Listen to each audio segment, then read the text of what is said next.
Tabby Smiley alongside my dear friend Dr. Cornell West for the last time on this Poverty Tour bus talking about this journey. When we last talked to you, we were leaving Atlanta.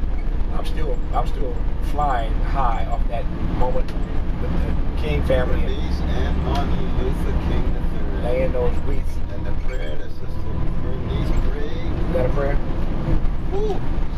Powerful prayer at the crypts of her parents. So it's a wonderful, wonderful visit to Atlanta. We were inspired, felt the presence of Dr. King, and moved on to Birmingham for a wonderful conversation with some people, some ex-offenders, non-violent ex-offenders, who were part of a program called the Dannon Project. Wonderful project. You gotta go online and read about it. Dannon, D-A-N-N-O-N, Dannon Project. Birmingham. They're working with non-violent ex-offenders. So many poor people are demonized by their past records. They've served their time, they've done their time, but they can't move beyond that. This Dannon Project, go check it out, is one of the most innovative in the country. We celebrate them. We're glad to have met them. High quality leadership. High quality. Walk right across the street from the Birmingham Civil Rights Museum where we had that meeting to the 16th Street Baptist Church, historic church time. Consecrated by the blood of our four precious sisters. September 15th, 1963 at 10:22 a.m.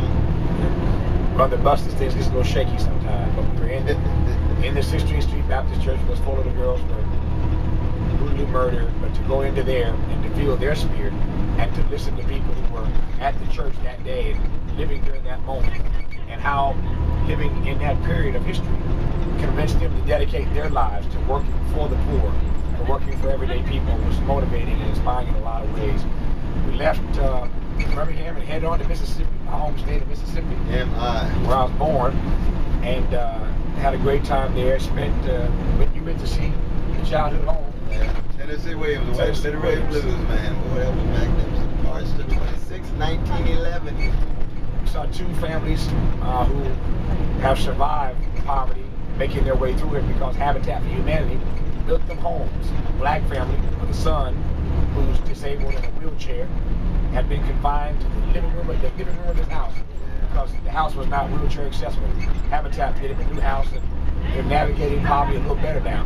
Second family, we spent the night. We stayed all night with a family, white family in Mississippi, 9 kids, a dog, and two cats. And I'm allergic to cats, but I worked it out.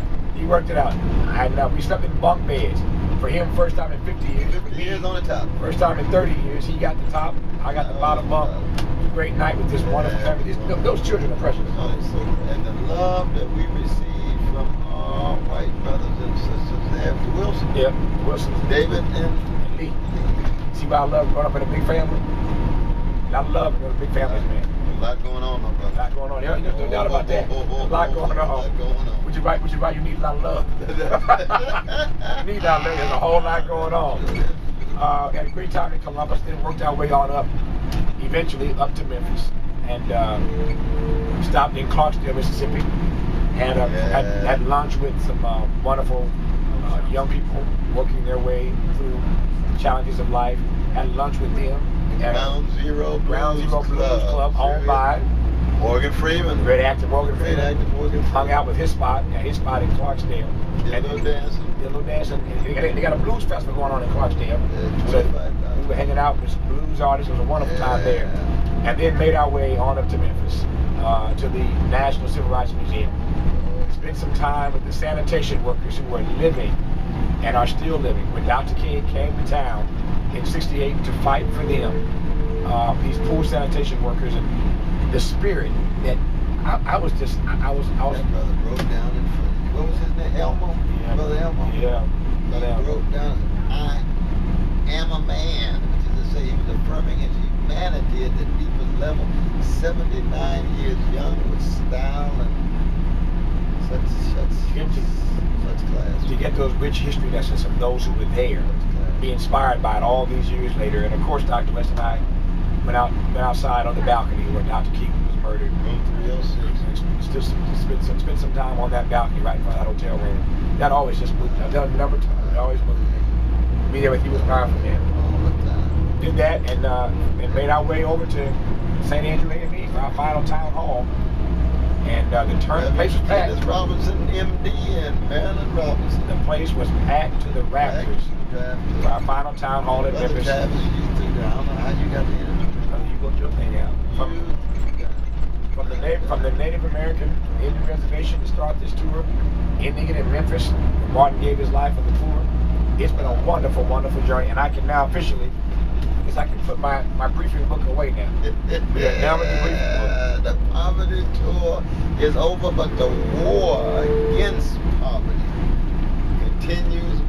Keep track of us, because we're coming back with new ideas, new strategies, and a new, we'll put it this way, we're going to keep fighting back against the oligarchs and bureaucrats to make sure that poor people live lives of peace. You can follow everything that we're going to be doing from here on out. This is just the start in many ways. SmileyandWest.com, SmileyandWest.com. Follow along. We'd love to hear from you.